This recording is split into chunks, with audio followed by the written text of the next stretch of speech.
What's up, everybody? Dante here. Now, I must say, I'm going to start off just like this, is that this is the Zoom Podtrak P4, right?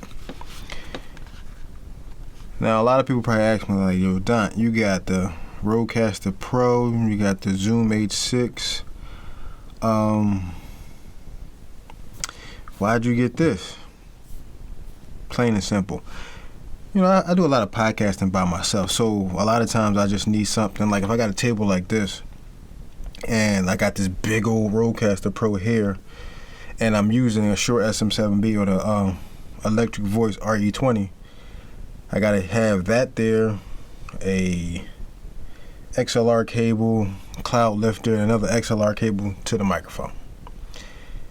Because of that, the reason why you have to do it like that, the Rodecaster and this one has its limitations. Those clock in at 55 dB the most, which is fine for most microphones. Like if you have a Rodecaster Pro, you can use the Rode Procaster microphones because it's native, of course. So you can kind of plug this in, get right to it, set it up the way you want, and you can just use them. But with those microphones, they need a little bit more juice to them. So when you come to like the Zoom H6 or the Rodecaster Pro, you got to use a cloud lifter or any type of fat hair or anything else kind of boost the signal if you're using, like I said, the Shure SM7Bs or the RE20s. Now, the reason why I got this bad boy was the fact that this and the Zoom Podtrak P4 also clocks in at 70 dBs. So when you use this, all you got to do is plug that bad boy in, start recording, and it limits how much stuff is on the table. So say if I got this over here in the corner with my microphone hooked up to it, the headphones coming out, my laptop here with all my notes and questions and things I want to talk about, more space on the table. With a Rodecaster, you got take up half your space right over here, and then you got the cable running from there to there, unless you want to hang it on the floor, whatever. But, you know what I mean, your arm coming in. So to each his own. But if you got the big old Rodecaster Pro here, and then you have your laptop here, it ain't much space left on the table. So if you want to take down notes and write down some things for next time, you can. So what this does, it gives me more space on my table and limits all the clutter on the table. For me, that's just me. I'm not like everybody else, but for me, when I come to recording podcasts, I always realize I just want to have something small, compact, out the way that just gives me what I need to do to use the microphones that I want to use. Now, I'm not saying this ain't good. It's a good starter, especially like I said, it all depends on the microphones you use. Like it's a good starter pack for you. But here's the thing: Podtrak P4 costs $220. This cost me $329 when it came out.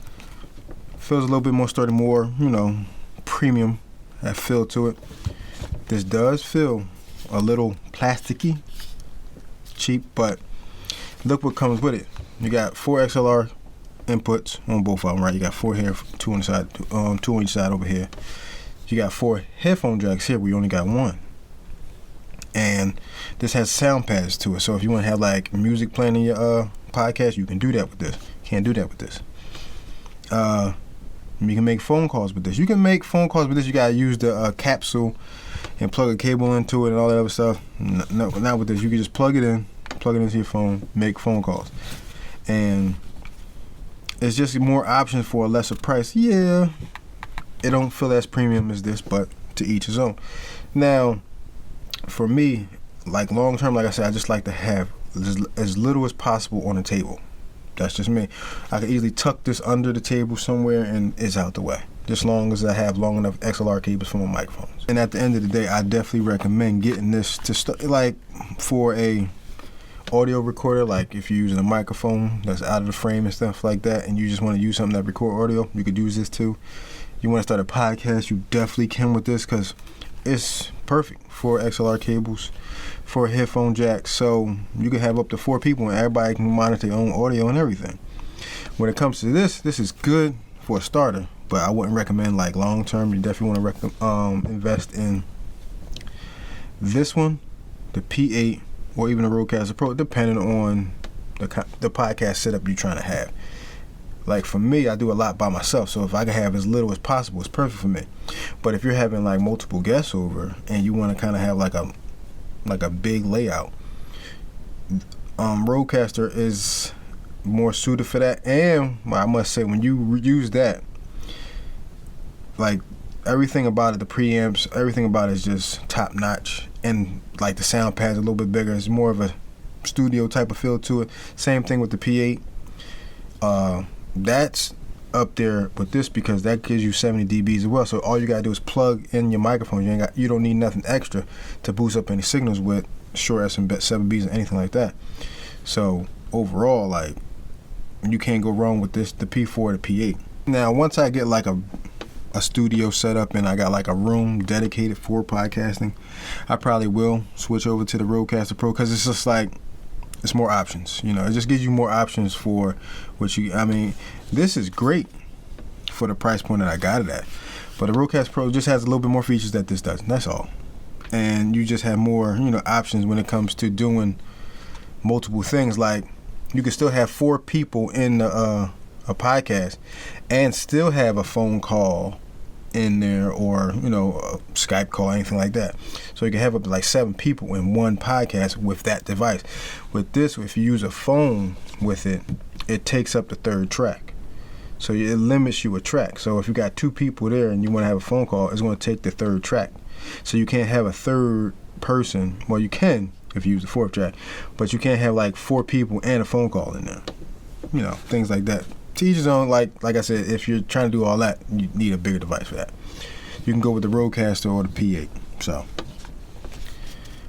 overall, this is my new podcasting device. I'm going to be using this from now on.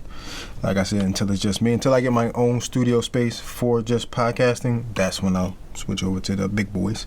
But for right now, this is the new toy, and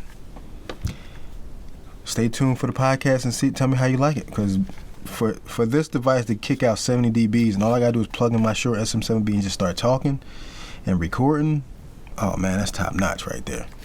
So that's my first well, I'm gonna say my first impression, my impressions of this device, and definitely recommend it for anybody who's trying to get into, you know, podcasting. Like I said, you can use this as like an audio recorder.